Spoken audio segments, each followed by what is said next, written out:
Assalamualaikum warahmatullahi wabarakatuh. Saya di sini akan menjelaskan tentang Pancasila pada masa reformasi dan masa revolusi industri 4.0. Sebelumnya, perkenalkan nama saya Mayade Hilyatus Saadah dari Program Studi Pendidikan Matematika Universitas Muria Kudus.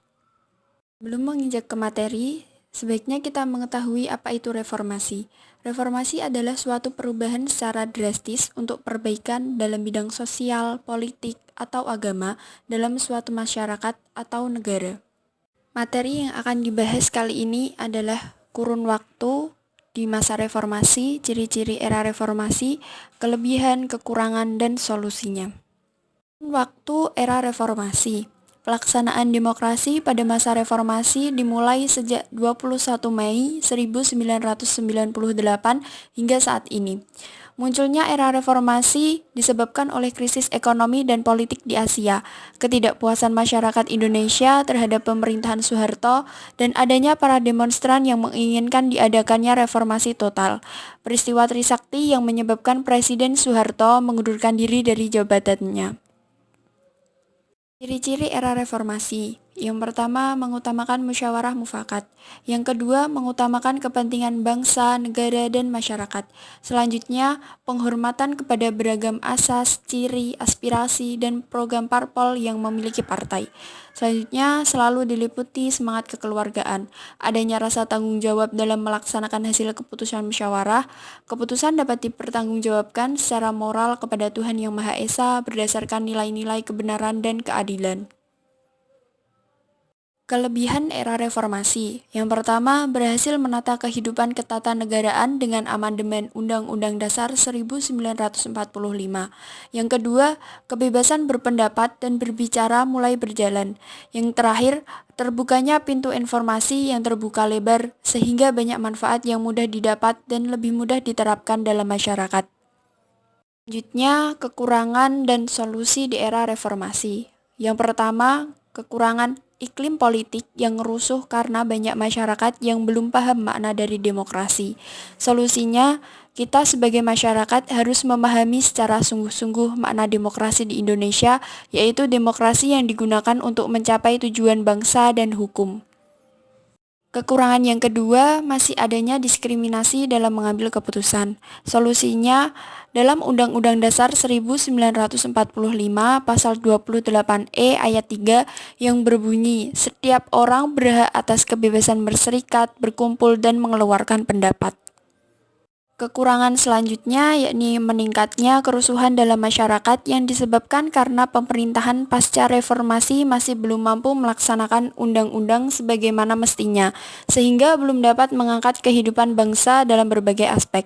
Solusinya, selain masyarakat memperbaiki dirinya, pemerintah sebaiknya juga melakukan pembenahan terhadap kinerja yang telah dilakukan sehingga undang-undang dapat terlaksana dengan semestinya. Selanjutnya, kita akan membahas masa revolusi industri 4.0.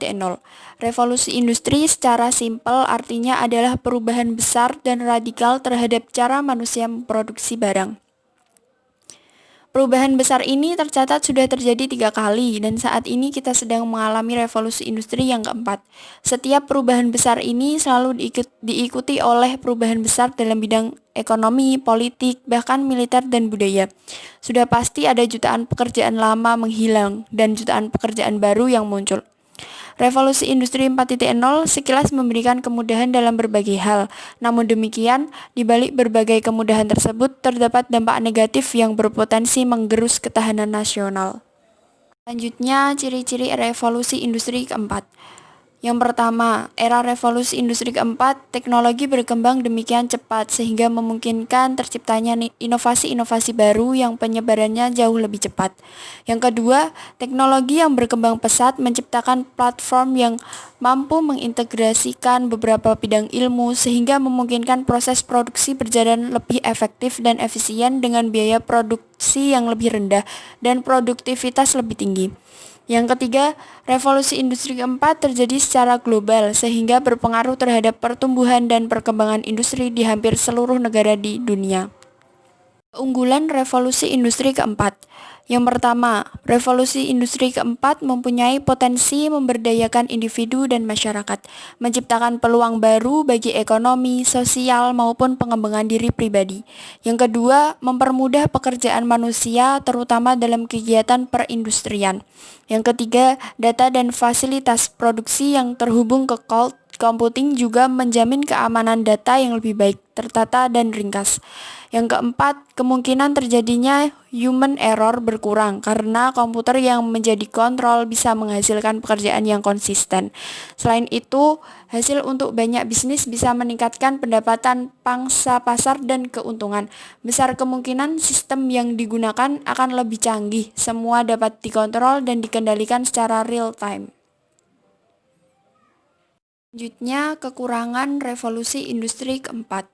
Yang pertama, kemungkinan berkurangnya kebutuhan tenaga manusia dalam proses industri, karena semua sudah dilakukan secara otomatis oleh mesin. Yang kedua, isu tentang keamanan data meningkat dengan mengintegrasikan sistem baru dan semakin banyaknya akses ke sistem itu. Yang ketiga, isu privasi terkait informasi produksi dan kepemilikan. Yang keempat, memerlukan kontrol ketat dari manusia saat proses produksi, karena tidak ada dan tidak akan pernah ada kecerdasan alat yang mampu mengalahkan kecerdasan manusia. Berikutnya, peran Pancasila di era revolusi industri keempat. Pancasila sebagai dasar negara, pandangan hidup, dan ideologi sesungguhnya bukan sekedar penuntun tingkah laku semata, tetapi lebih dari itu. Pancasila menurut pendiri bangsa merupakan cita-cita bangsa yang harus diwujudkan untuk mewujudkan masyarakat adil dan makmur. Upaya mewujudkannya melalui tindakan-tindakan konkret yaitu pembangunan bangsa yang dilakukan secara menyeluruh, terencana, dan dilakukan bertahap. Demikian yang dapat saya sampaikan, kurang lebihnya mohon maaf. Wassalamualaikum warahmatullahi wabarakatuh.